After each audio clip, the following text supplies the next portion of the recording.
qualquer que te pedir, e ao que tomar o que é teu, não lhe tornes a pedir. Jesus, Lucas capítulo 6, versículo 30. O ato de dar é dos mais sublimes nas operações da vida. Entretanto, muitos homens são displicentes e incompreensíveis na execução dele. Alguns distribuem esmolas levianamente, outros se esquecem da vigilância, entregando seu trabalho a malfeitores. Jesus é nosso mestre nas ocorrências mínimas, e se ouvimos-lo recomendando que estejamos prontos a dar a qualquer que pedir, vemos-o atendendo a todas as criaturas do seu caminho, não de acordo com os caprichos, mas segundo as necessidades. Concedeu bem-aventuranças aos aflitos e advertências aos vendilhões. Certo, os mercadores de má-fé no íntimo rogavam-lhe a manutenção do status quo, mas sua resposta foi eloquente. Deu alegrias nas bodas de Caná e repreensões em assembleias dos discípulos. Proporcionou a cada situação e a cada personalidade o que necessitava. E, quando os ingratos lhe tomaram o direito da própria vida, aos olhos da humanidade, não voltou o Cristo a pedir-lhes que o deixassem na obra começada. Deu tudo o que se coadunava com o bem, e deu com abundância, salientando-se que, sob o peso da cruz, conferiu sublime compreensão à ignorância geral, sem reclamação de qualquer natureza, porque sabia que o ato de dar vem de Deus, e nada mais sagrado que colaborar com o Pai que está nos céus. Então, vamos fechar nossos olhos, unir nossos pensamentos, nossos corações, e pedir a Deus, nosso Pai, a Jesus, nosso Mestre, que ensinou tantas coisas para nós, que tenhamos uma ótima palestra, que abençoe a nossa palestrante e que nos abra o nosso discernimento para a compreensão dessa mensagem. Muito obrigada.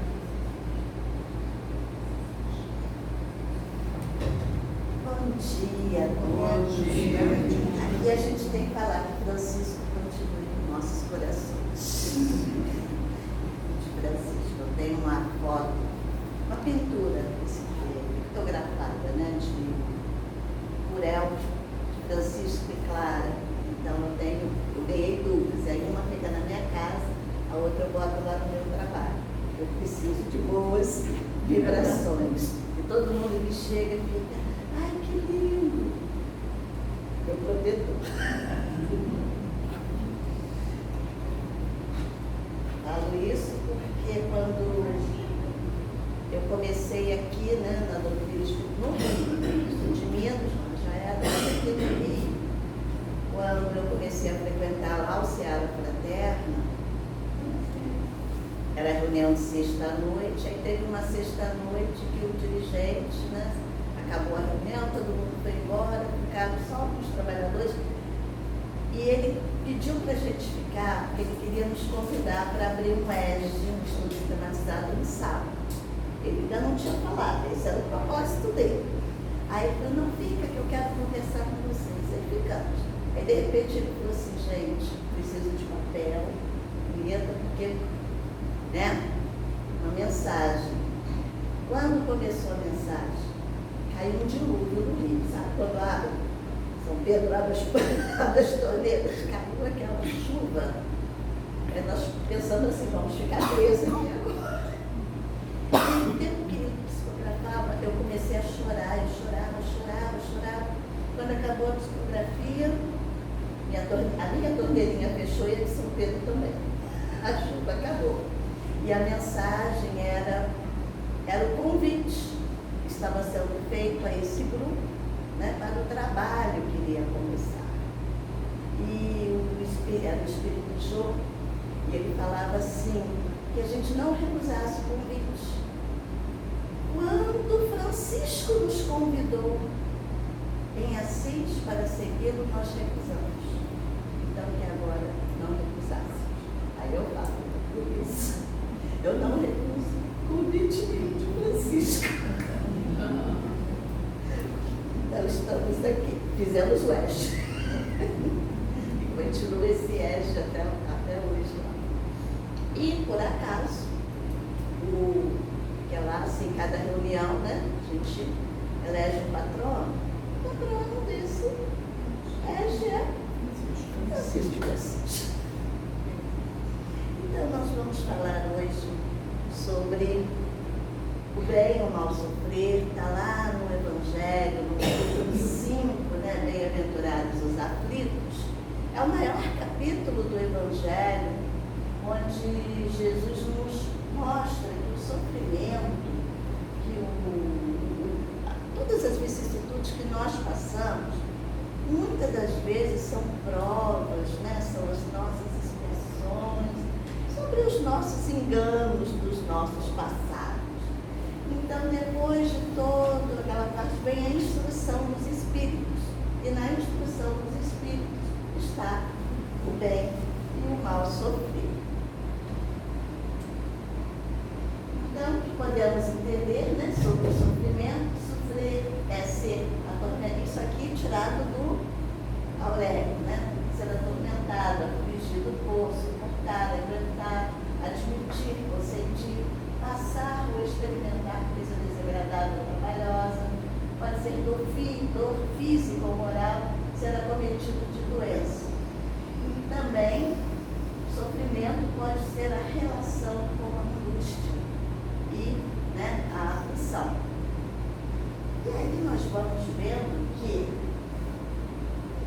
como eu falei, em relação à dor, ao sofrimento, está muito, a gente vê muito ali no capítulo 5, causas anteriores das aflições, tem as causas atuais, daquilo que nós fazemos nessa vida, que nos prejudica, mas quando a gente está tentando fazer tudo direitinho e acontecem coisas que são independentes, né, inerentes ao nosso proceder, que às vezes até perguntamos, por que eu? Né? Por que comigo? Por que eu passo por tantas dificuldades, por tantas situações difíceis, se eu não faço mal a ninguém? Então, muitas das vezes é ali, os Espíritos vêm falando a Kardec, que é o nosso passado, que nem sempre foi tão bonitinho como tentamos fazer agora. Então, diz que nós estamos aqui nesse planeta, que, embora esteja já na fase, né, da transição para a regeneração, ainda estamos num sistema de provas e expiações. Então, o que é prova? Né? A provação é uma luta que ensina ao discípulo rebelde, preguiçoso, a estrada do trabalho da edificação espiritual. E expiação? Pena imposta ao malfeitor que comete um crime. Expiação assim, se eu fiz algo, prejudiquei alguém, eu vou ter que reparar com esse alguém, ou com, né, as pessoas que irão fazer parte. Aí nós temos aqui, ainda falando das expiações, das provações, elas têm que vir na vivência provocar o arrependimento, a conscientização dos sofrimentos causados, fazendo a pessoa arrepender-se e conhecer-se. Porque se eu não me arrependo, se eu não tenho conscientizo, se eu não me conscientizo do mal que eu fiz, ou do sofrimento, né, que eu causei, ou que está sendo me causado, eu não me arrependo. Mas eu preciso me conhecer, saber quem eu sou, qual é a minha natureza, para que eu possa me redimir.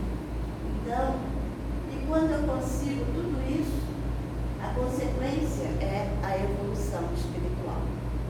Sabemos que estamos reencarnamos várias vezes e o objetivo é sempre progredir, é sempre melhorar, é sempre estar um pouco melhor em cada vida.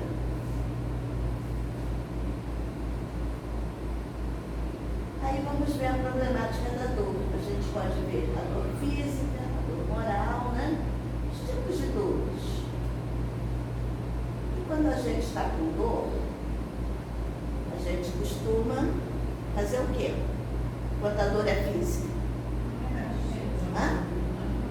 Toma remédio, mas devemos tomar remédio por conta própria?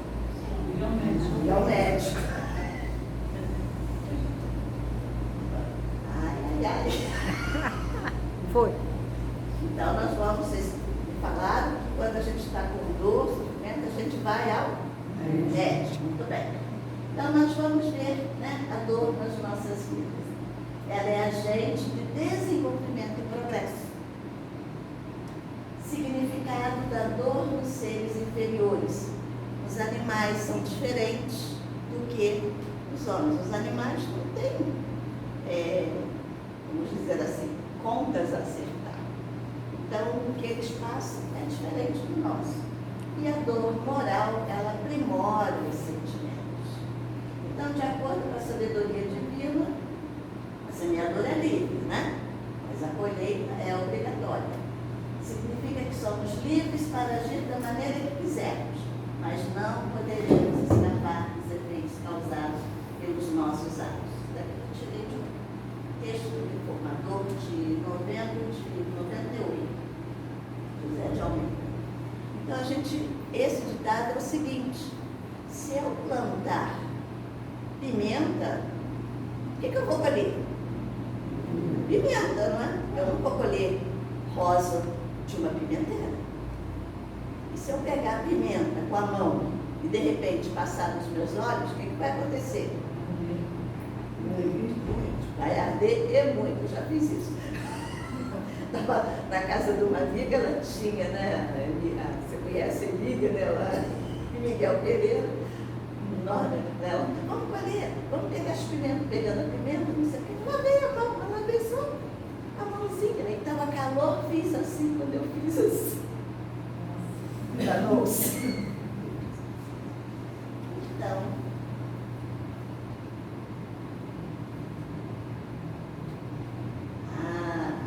nós vamos no médico, não vamos no médico? É um médico aqui muito bom, vocês conhecem esse médico? Olha, ele é médico de almas, ele é professor, ele é especialista. Porque devido, às vezes, à dor, à doença que nós temos, nós precisamos de um especialista, não pode ser um clínico geral. Então, eu recomendo esse médico aqui, que é um médico muito bom. E ele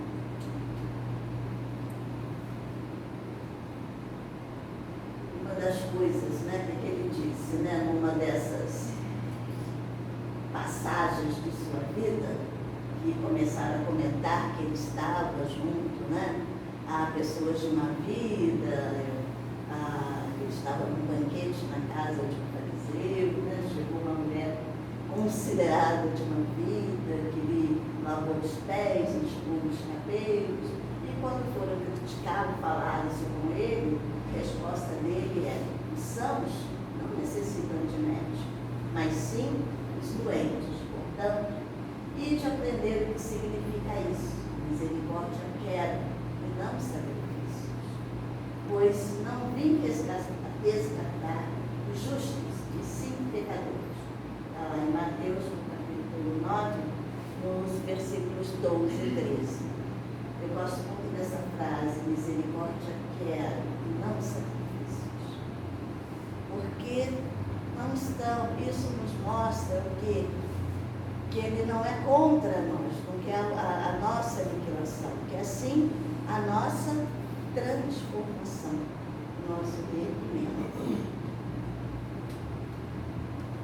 Então, se a gente vai no médico, o médico manda a gente fazer um exame, certo? Então, ele manda a gente fazer, aquele médico manda a gente fazer o exame de consciência. E é nesse exame que nós vamos interrogar, né, a nossa consciência. Se eu houvesse feito ou deixado de fazer tal coisa, estaria em tal condição?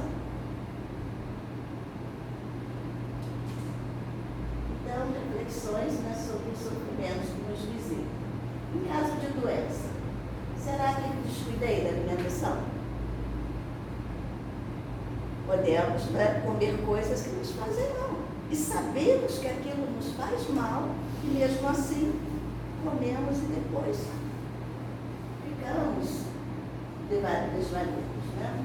No caso, o filho escolher o caminho das viciações, dei-lhe a devida educação, soube dizer sim e dizer não. Qual foi o método, qual foi a educação, qual foi a forma de criar aquela criança? Vamos dar tudo a ela, para que ela não saiba o que é frustração. E depois, quando chega, porque chega todos, eles não sabem como agir, e muitos então se enveredam, né, num caminho chamado fácil do esquecimento. É no caso de uma querela familiar. Será que não fui injusto para com tal pessoa? Muitas das vezes há rompimentos, né, de laços familiares que duram, às vezes até encarnações, que as pessoas não conseguem se reunir por questões até triviais, bobas. E a gente vai escolhendo. Então a gente lembra desse médico que estava lá, um tempo lá, sentado no monte, e veio trazer, né, as bem-aventuranças. Então, o que ele quis dizer, né? Bem-aventurados os aflitos, o reino dos céus pertence. Quer dizer, para mim conseguir o reino do céu, eu tenho que sofrer, né? Eu tenho que estar mal.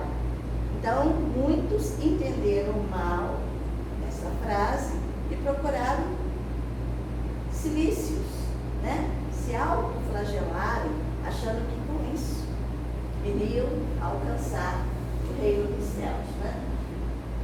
Mas isso quer dizer o quê? Resignação. Para alcançar o reino do céu, o sofrimento, aquele que sofre, ele precisa dessa palavra, resignação. E o que é, não? Então, resignação é paciência diante da ingratidão, da adversidade, do infortúnio. É não ficar reclamando quando acontece alguma coisa. Aconteceu. Outro dia, estou lendo, né, um livro maravilhoso que ainda não está vendo aqui no Rio, mas em breve, aliás, já está, mas não lá na nossa federativa, mas em breve vai estar. Nem me fale desse livro. Aí, ali é um ensinamento muito interessante, porque o autor, cuja mãe judia, né, então tem todo o conhecimento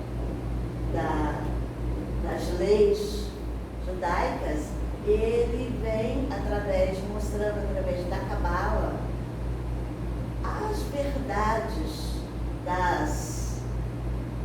daquilo que está no Velho Testamento, principalmente no Velho Testamento. E um deles ele fala do livro de Jó, que foi aquele que para o judaísmo não há o demônio, não há o adversário, há apenas Deus, Deus único, só.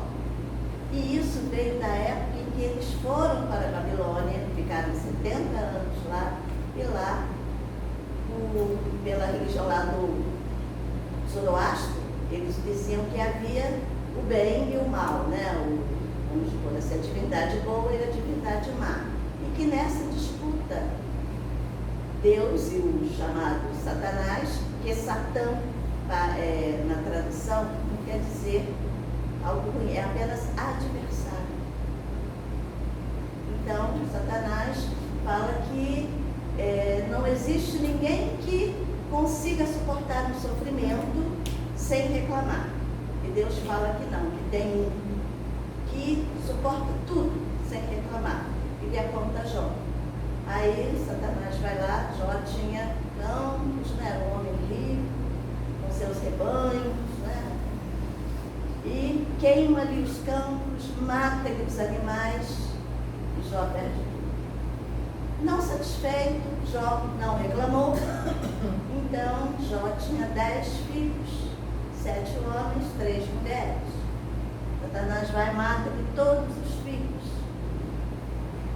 E aí Jó chega e fala assim: o Senhor me deu, o Senhor te tirou. Bendito seja o nome do Senhor. Aí Satanás viu que realmente não conseguiria nada com Jó e falou: realmente, esse é digno do Senhor. E Deus, para compensar Jó por tudo aquilo que ele perdeu, lhe dá novos campos, ele novamente se torna rico com suas criações, casa-se de novo, tem 10 filhos, 7 homens, 3 meninos.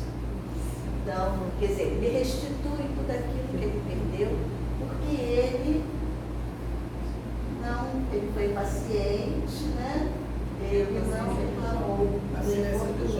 A paciência disso é porque a gente fala a paciência de Jó. É por isso que é ser paciente sem reclamar. Não pode reclamar. Se reclamar, já não é mais a de Jó.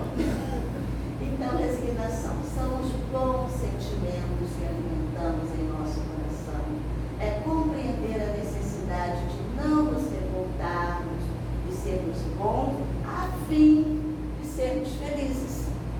Porque senão não vamos encontrar a felicidade. Então, a resignação é o consentimento do coração. Se não tivermos esse consentimento, nós não vamos alcançar tudo isso. Então, há a diferença de resignação e conformismo. Resignação é aquilo que nós vemos. Conformismo é o cruzar os braços e deixar tudo acontecer. Então, a resignação ela é ativa e consciente. Já o conformismo ele é passivo e inconsciente. De que forma o sofrimento pode ser traduzido por felicidade?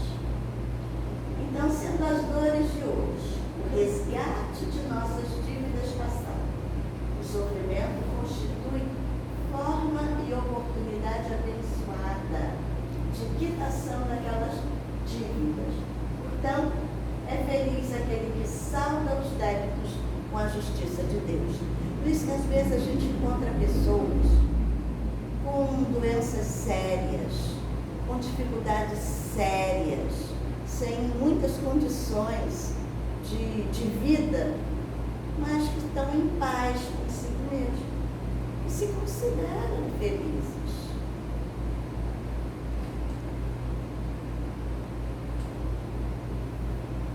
Então, segundo Lacordaire, lá já no final da instrução dos Espíritos, né? Ele traduz aquela bem-aventurança, né, de como pode ser traduzido: bem-aventurados os aflitos, porque deles é o reino dos céus. No trechinho ele fala: e bem-aventurados os que têm ocasião de provar sua fé, sua firmeza, sua perseverança e sua submissão à vontade de Deus, porque terão centuplicada a alegria que lhes falta na terra, porque depois do labor virá o recurso. E aí, tem aqui uma página de um dos livros de Emmanuel. Eu queria que outra pessoa lesse. Pode ler? É nosso. Glorifiquemos. Ora, o nosso Deus e Pai, seja dado glória para todo sempre. Paulo, Cartas aos Filipenses, capítulo 4, versículo 20. Quando o vaso se retirou da cerâmica, dizia sem palavras: bendito seja o fogo que me proporcionou a solidez. Quando o arado se ausentou da forja, afirmava em silêncio: bendito seja o nalho que me deu forma.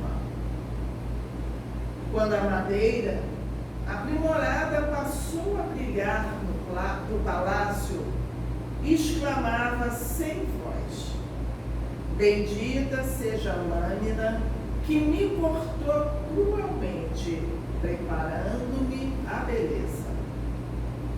Quando a seda luziu, formosa, no templo, asseverava no íntimo: bendita seja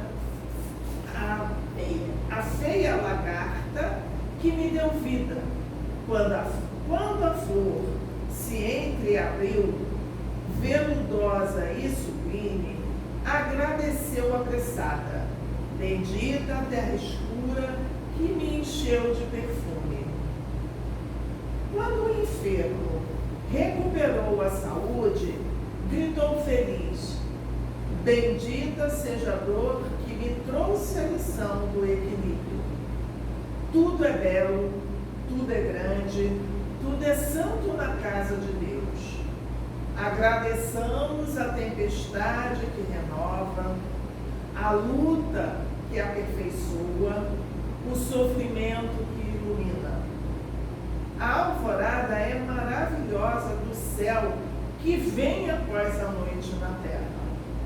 Que em todas as nossas dificuldades e sombras seja nosso Pai glorificado para sempre. É o Fonte Viva.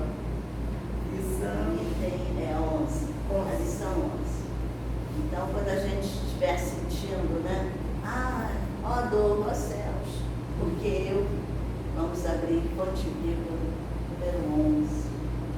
E aí, para exemplificar um pouquinho o que é o bem sofrido, eu não vou exemplificar o mal sofrido, nunca. Vou exemplificar o bem sofrido. Vou falar um pouquinho aqui de Jerônimo Mendonça. Jerônimo Mendonça viveu 50 anos aqui na última encarnação, sendo que 32 anos, primeiro de muleta, cadeira de rodas e depois nessa cama. 32 anos.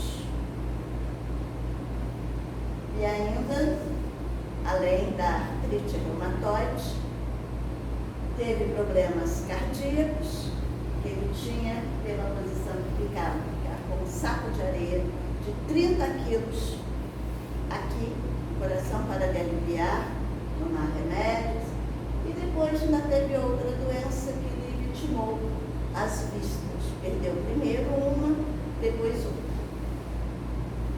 Bom, e a última vez, vamos lá, uma encarnação só. Vamos falar aqui. Nome completo: Jerônimo Mendonça Ribeiro, de Ituitaba, lá no Triângulo Mineiro, pertinho de Uberaba. Então, nasceu no dia 1º de novembro de 1939, desencarna em 26 de novembro de 1989, após completar, né, 50 anos. Penúltimo filho do casal, Altino Mendonça e Antônia Olívia de Jesus. 10 filhos, gente. Altina, sua dona Antônia era lavadeira, seu Altino fazia os bicos nas fazendas, dava carvão. A família é muito pobre, então a infância pobre, começou a trabalhar como criança, como engraxate, né, para ajudar na renda da família. Então ele começa a trabalhar tipo assim, 6, 7 anos, já trabalhando como engraxate.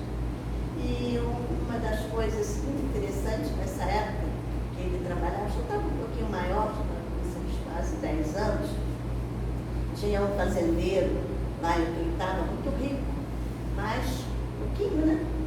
Mãozinha assim fechadinho, e pagava o mesmo valor que as outras pessoas pagavam para engraxar um sapato, para o Jerônimo engraxar a bota dele.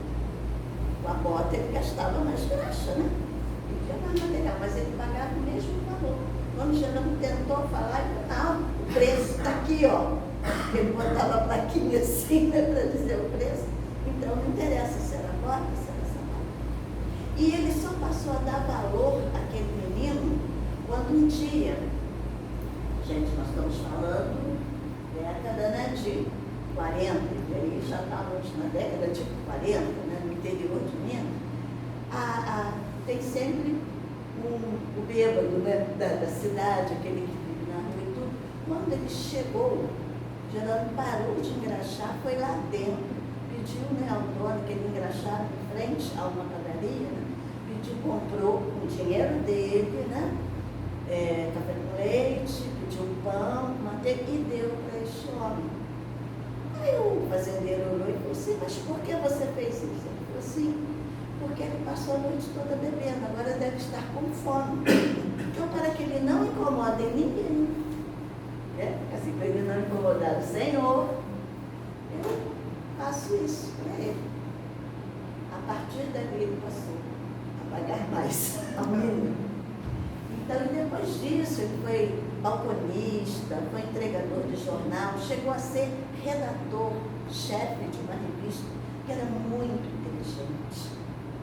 Tinha veia artística, escrevia poesias, né? Gostava de cantar, era bem popular, né, na cidade. Era um excelente jogador de futebol, jogava futebol para o clube da cidade, cheio assim, né, com as promessas de melhoras na vida para ajudar a família. E depois também foi professor, começou a dar aulas. Então, teve essa infância pobre, teve, como eu falei, jogando futebol no clube da cidade. Dos 13 aos 15 anos, ele frequentou a igreja presbiteriana. Um amigo levou ele lá e ele, com 15 anos, ele fazia palestras na igreja. Então, a gente vê a capacidade, né, desse homem. Mas, logo após, veio o desencarne da sua avó. E ele ficou muito impressionado com aquilo, porque ele não encontrou as respostas lá na igreja. Então, alguém que era espírita, um dos seus patrões, que era espírita, certo? Que já estava trabalhando, um desses aí que eu falei, que estava trabalhando como balconista num hotel, numa venda, e esse patrão dele era espírita, e o leva à casa espírita, e ele começa então a se interessar pelo espiritismo, porque ali lhe veio respostas para tudo. Então, ele adorava cinema, ele amava cinema. E naquela época, eu ainda peguei isso, não sei se alguém pegou, mas estou falando no interior, porque, como eu disse, eu fui criada no interior de Minas. Eu vim para o Rio com 14 anos, aí depois já não era mais assim. Mas quando eu era criança, pequena, não era em Barbacena, lá era na minha leitura, as sessões de domingo, antes do filme principal, tinha um seriado. Todo domingo era aquela continuação do seriado. E isso acontecia lá em Tundá. Então, o que ele mais gostava, o Jerônimo mais gostava, era do Tarzan. Ele tinha, gente, com 17 anos, ele tinha quase 1,90 m, né? Tinha uma boa estatura. Então, ele chegava em casa, se olhava no espelho e falava assim, Jerônimo, você é o Tarzan. E aí ele todo estupado, né? Então ele amava, né? E por isso, há um episódio que ele era moda na época, um terno de linho branco. Ele queria esse terno de linho branco, não tinha condições. Aí o patrão dele, né, que gostava muito dele, todos gostavam muito dele, pagou metade, né, inteirou o dinheiro com ele, ele conseguiu o terno de vinho branco e ele foi estrear esse terno no dia que estava passando e o vento. Nossa. Mas ele ficou se admirando tanto no espelho, que ele estava se achando tão lindo, 1,90 m, né, naquele terno branco, de linho, que quando ele chegou no cinema, todas as poltronas já estavam ocupadas. Era a última sessão. E ele resolveu assistir 4 horas em pé. Quando acabou, ele estava com os tornozelos e os joelhos tão inchados que os amigos tiveram que carregá-lo para o hospital e lá, aquela calça de vinho branco que ele vestiu pela primeira vez para o médico examinar, teve que ser cortada. E começou a sua doença, ele foi diagnosticado com artrite reumatoide. Nessa época ele já continuou ainda nos trabalhos, depois trabalhando ainda como professor, ele ia de muletas. Quando passou para a cadeira de rodas, ele não pôde mais, né, trabalhar, isso já aos 20 anos, 22 anos. Aos 22 anos, ele teve que ficar na posição horizontal, que ficou dos 22, né, aos 50 anos. E a gente fala assim, gente, um homem que sofreu tudo isso, ficar jovem, um jovem promissor, né? Poderia ser um jogador que estava se rebelando, um jovem que era um professor, escrevia poesias, era benquisto, bem apessoado, que passou por tantas dificuldades, tantas necessidades, com todas essas doenças, todas, de depois ficar cego. E eu achei que ele não ficou cego logo no início, não. Porque quando ele ficou, né, deitado naquela cama, ele já, como eu disse, ele já era espírita. Ele entrou para a doutrina espírita aos 16 anos, 17 ele também já fazia palestra. E um dia que ele estava lá na casa espírita, no centro espírita, estava um orador falando, e esse orador, de repente, para de fazer o seu estudo e fala assim, eu vim trazer um recado para o Tarzan. E ele sentadinho, quem é que se chamava de Tarzan? Era ele, né? Aí ele ficou assim, e o recado veio o seguinte, vai começar a selva do sofrimento, mas segure no cipó da esperança, você vai conseguir atravessar. E logo depois acontecem todos esses acontecimentos dele ficar nessa situação. E aí ele passa, mesmo assim, mesmo com essas dificuldades de ficar deitado, ele continua o trabalho no doutrina espírita. Ele é sempre levado para fazer as preces de encerramento, né, ou de abertura nas atividades. Os amigos conseguem uma Kombi para que ele possa se locomover para tudo quanto é lado. Conseguem fazer uma adaptação de uma cama hospitalar para ele. Tudo isso ele vai conseguindo e continuando o seu trabalho. Se torna muito amigo de Chico Xavier e certa vez, quando ele estava com, acho que era com 25 anos, ele começa a ter problema renal devido ao tempo todo de ficar deitado, né? E o médico diz que tanto o rim dele como o coração estão falhando e que ele não deve durar muito tempo. Ele então quer se despedir de Chico Xavier. Mas Chico estava a Uberaba, Chico já estava em Uberaba nessa ocasião, uma hora, no máximo 2 horas, o médico disse que ele não iria resistir. Estrada, do jeito que estava. Então lembra que eu contei que quando ele era engraxado tinha um fazendeiro, né? Vocês sabiam? Mas se tornou um grande amigo dele. E esse fazendeiro tinha o seu aviãozinho e empresta o avião para levá-lo até lá. No trajeto de 20 minutos, ele ensopra um lençol que cobria de sangue. E quando chega lá, no centro, Chico não estava no momento, era um sábado, Chico ia fazer as suas visitas no sábado, e quando de repente volta alguém correndo, encontra Jerônimo na porta e fala assim, Chico pediu para avisar que já está chegando. E você disse, eu não avisei o Chico que eu vinha. Eu precisava avisar alguma coisa, Chico Xavier. Bezerra já tinha avisado, Emmanuel já tinha avisado.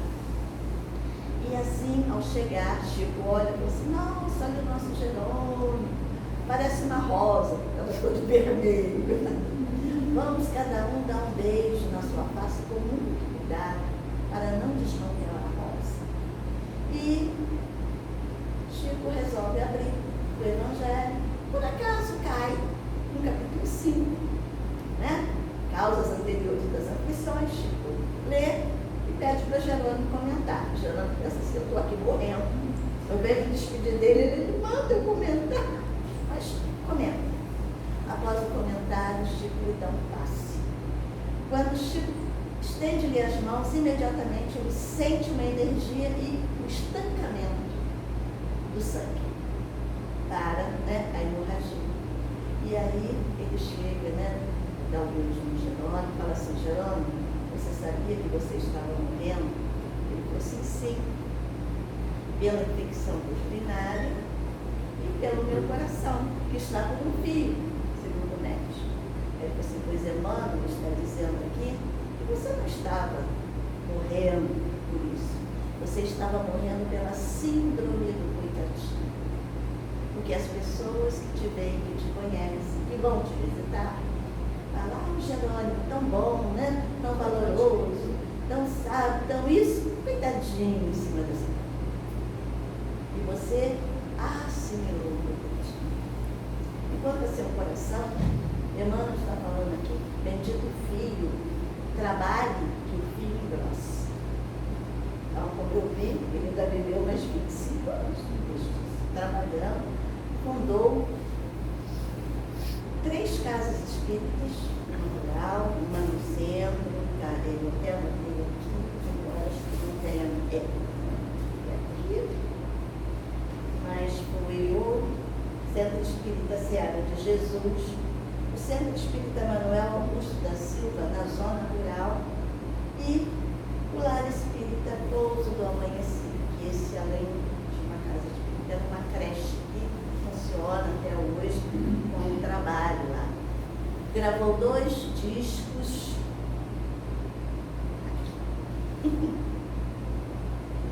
Intimidade Espírita e Obrigado, Senhor.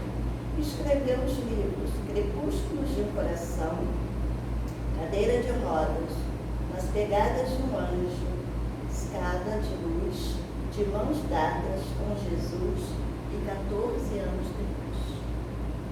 Fez palestras pelo Brasil todo, falando só lá em Minas, não, foi lá para o Sul, foi aqui, veio aqui no Rio de Janeiro, tudo isso.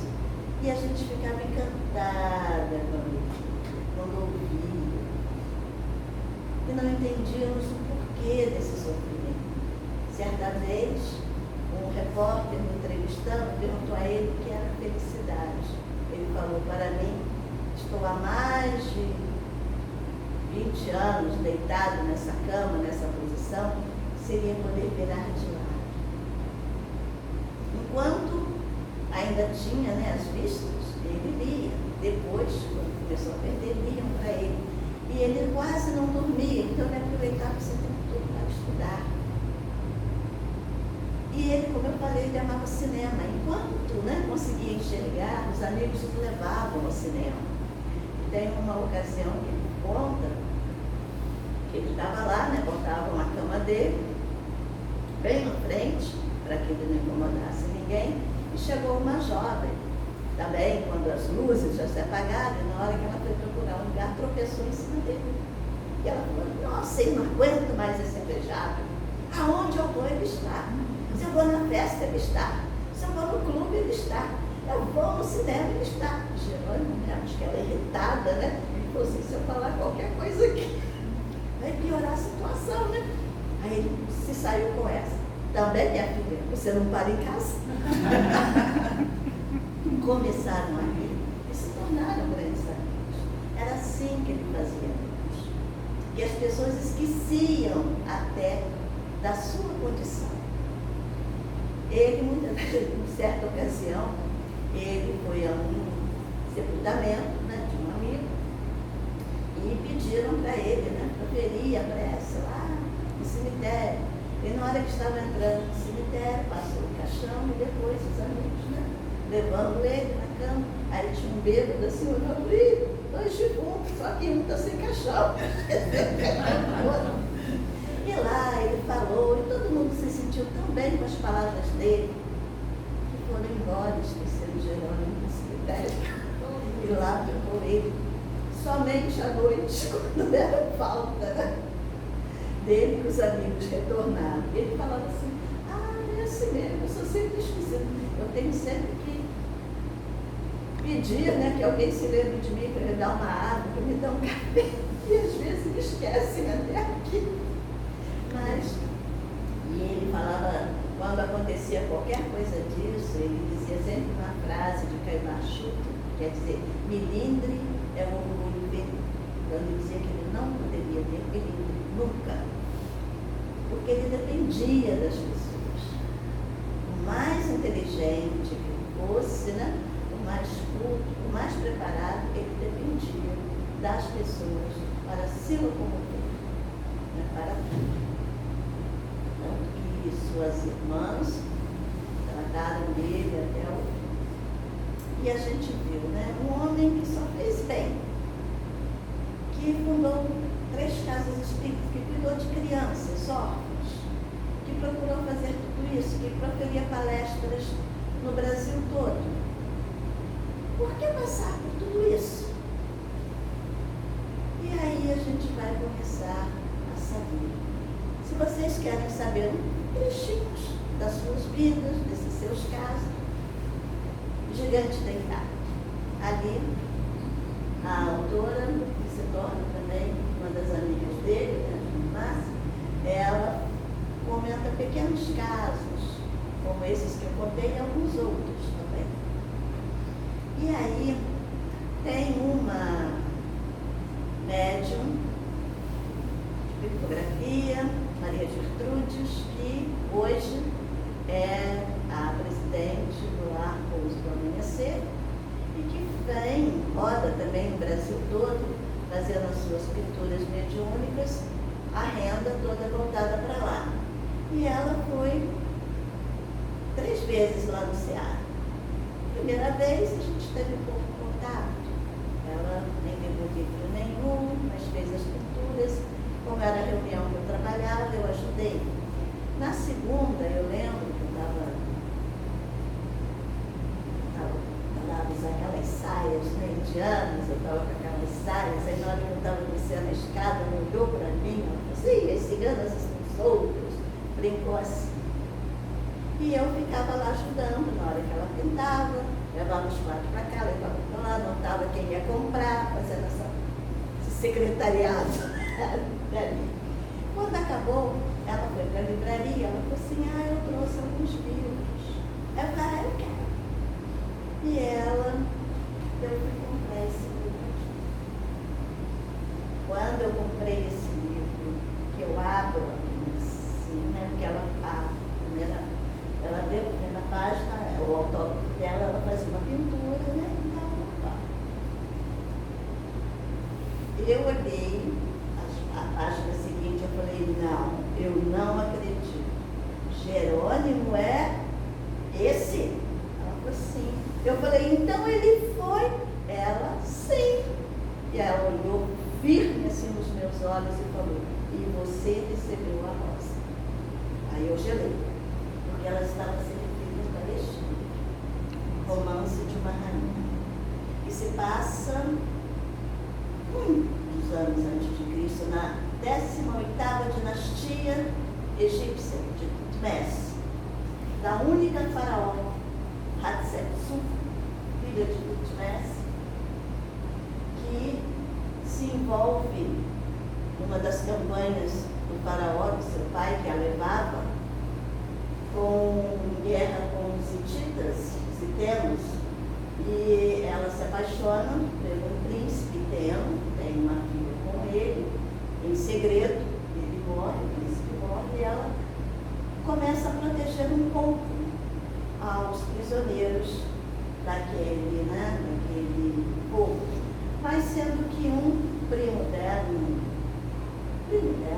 tio dela, que morava em Memphis, leva um dos sacerdotes do deus Moloch, que era os Temos, para sua casa, e acaba convertendo o jovem príncipe, né, que era o primo da faraó, na época, não era faraó. E ele então se torna adepto de Moloch. E Tadar, né, esse sacerdote, o convence que ele pode ter a vida eterna se ele beber sangue de virgens.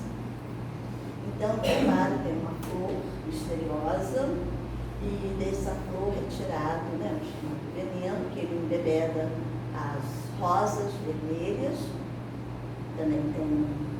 preparo de um vinho, de uma bebida, onde ele toda noite, o príncipe Florenzélio, ele sai na sua barca pelo rio Nilo, e quando ele encontra uma jovem, joga-lhe a rosa e ela, ao pegar a rosa, é enfeitiçada e vai com ele para o seu palácio.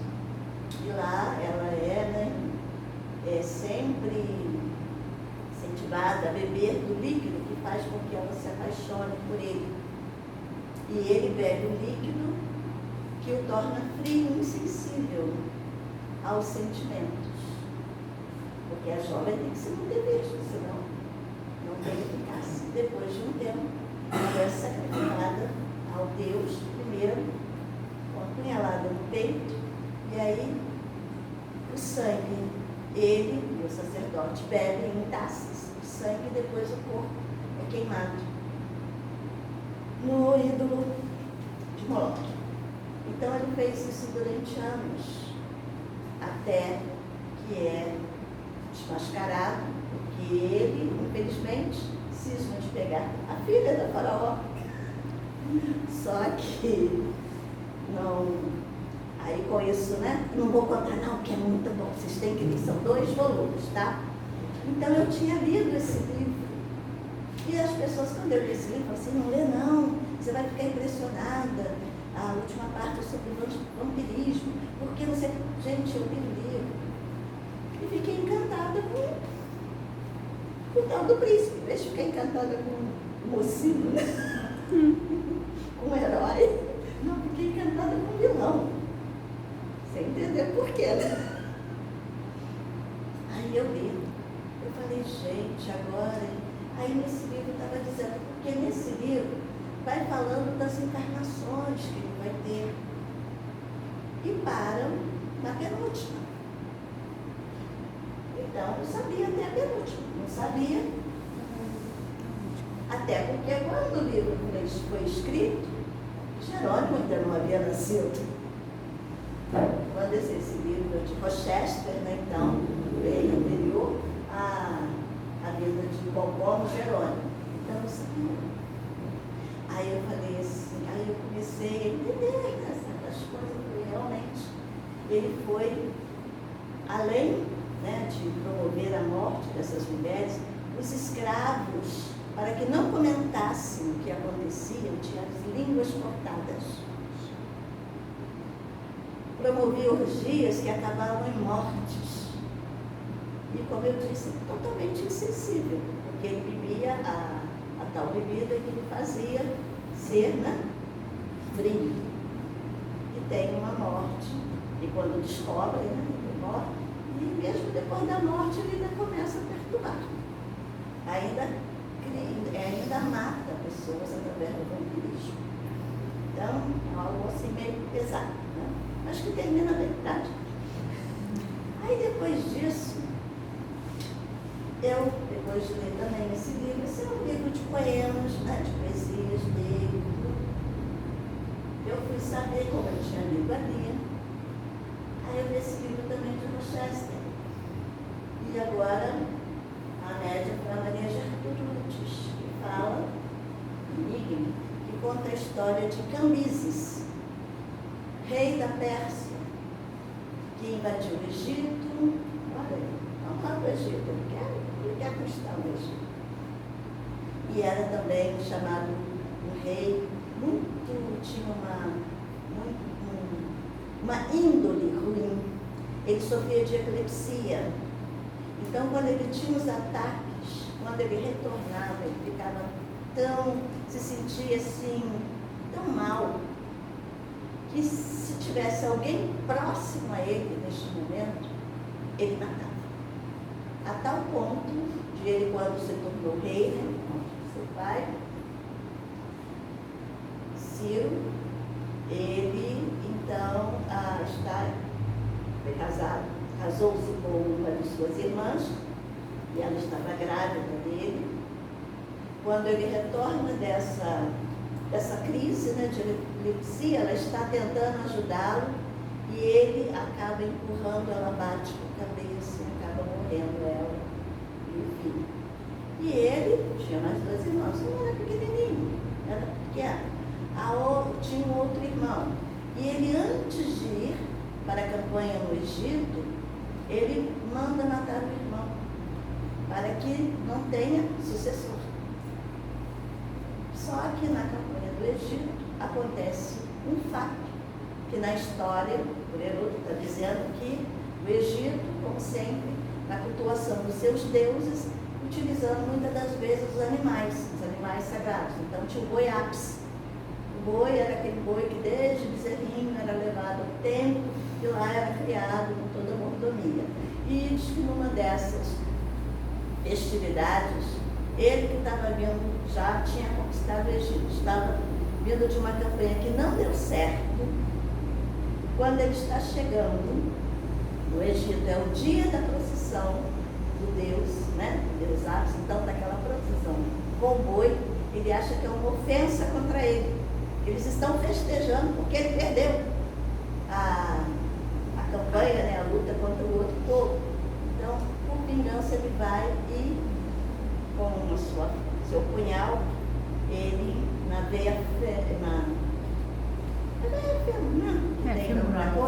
femoral, do boi, e o boi morre.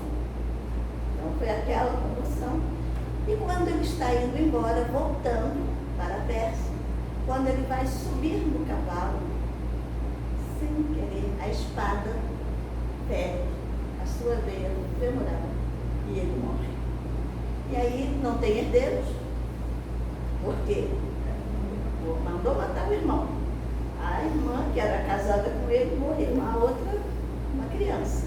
Seu general assume o poder, que nós conhecemos como Dario, que aí começa a dinastia de Dario na Pérsia. Aí eu li, gente, ele criança, com essa irmã que ele casou, a irmã brincando com um cachorrinho. E ele tem um leão. Ele solta o leão, então o leão estraçalhar o cachorro na frente da irmã. É assim, algo bem bonzinho, né? Coraçãozinho, beleza. Aí depois é falado algumas encarnações e a penúltima dele é como foi isso aqui, que está na página daquele livro, quando fala Luís II, o rei da Baviera, que dormia na sua cama de ouro, e Jerônimo Mendonça na sua cama hospitalar. Então a diferença, né? Um rico, um rei que praticamente faliu a Baviera, né? Era chamado Rei Louco dos Contos de Fadas, porque ele tinha mania de castelo. Esse castelo quase acabou com os cofres da Baviera. Por causa da construção desse castelo, ele perdeu o trono. Afastaram ele. Mas esse castelo, hoje, é a maior renda da Baviera. Tanto que Walt Disney foi lá, viu, e está lá no Disneyland, o Castelo da Cinderela. Esse castelo, ele era no alto e ele mandou construir um lago artificial.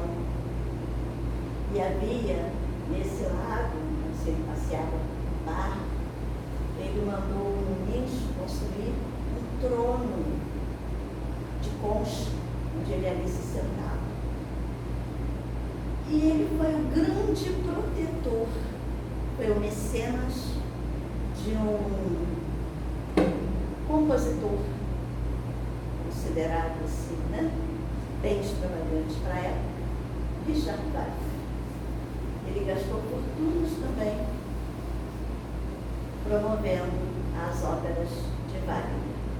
E Wagner, sabemos que as obras dele depois eram muito aceitas durante a Segunda Guerra, né? pelo Reich, eles gostavam. E ali havia um encontro do príncipe Lorenzelli com o seu, né, sacerdote Tadar, também de encarnação de Richard Wagner. Eles se reencontraram. Então, aqui, hoje, como eu disse, todos os castelos, ele mandou construir vários castelos, são a fonte de renda da Baviera. Nesse castelo, inclusive, muitos casais, né, pedidos de casamento. Esse castelo, que é considerado um castelo realmente de contos de fadas. E foi um rei muito perturbado. Ele morreu jovem, afogado no lago, ele com o seu médico. E esse médico também está lá, a gente vai encontrar ele lá no Romance de uma Rainha, como um daqueles que conviveram daí com ele. E a gente vem a saber que aquele afogamento foi uma briga entre eles. Durante o lago, acabaram ambos, né? Morrendo, ambos perecendo. Então aqui a gente vê a cama dele de ouro maior, né? Todo o seu esplendor. E aqui a cama ortopédica de Jerônimo, que teve que ser praticada, né? Projetada, né? Ali, mas foi por inspiração, a inclinação exata para que ele permanecesse vivo, para que ele ter as dores amenizadas, 30 quilos de areia que ficava no peito, teve todo o sofrimento físico, que era tanto que ele não dormia. E nessa cama ele rodou o Brasil todo, inclusive chegou até aqui. Então, gente, teve um bom, pôde sofrer, né? Foi o exemplo do bom sofrer pelas quitações, né? De suas vidas pretéritas. Ele conseguiu zerar tudo. E hoje, grande trabalhador da espiritualidade, mandando mensagens bem confortadoras. Então, espera pela manhã, quando o teu dia se te apresentar sombrio e apavorante, se te parecerem insuportáveis as dores, lembre-te de Jesus. Ora, agora, confia. A gente vai pela vida após a tempestade, como diz o Mário. Lembrando sempre das palavras dele. Vinde a mim, todos os que estáis cansados e oprimidos, e eu vos aliviarei. Vamos ver em Mateus, capítulo 11, versículo 28. E aí, que ele nos abençoe sempre. Gratidão a Deus.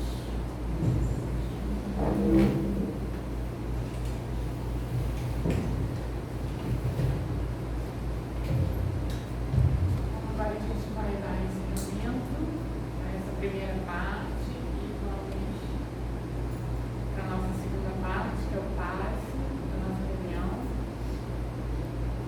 Lembrando que o passe não é obrigatório, quem não quiser pode sair. E hoje nós temos o nosso bazar do Dia das Mães, tá? Quem quiser está aqui em cima. E temos também a cantina.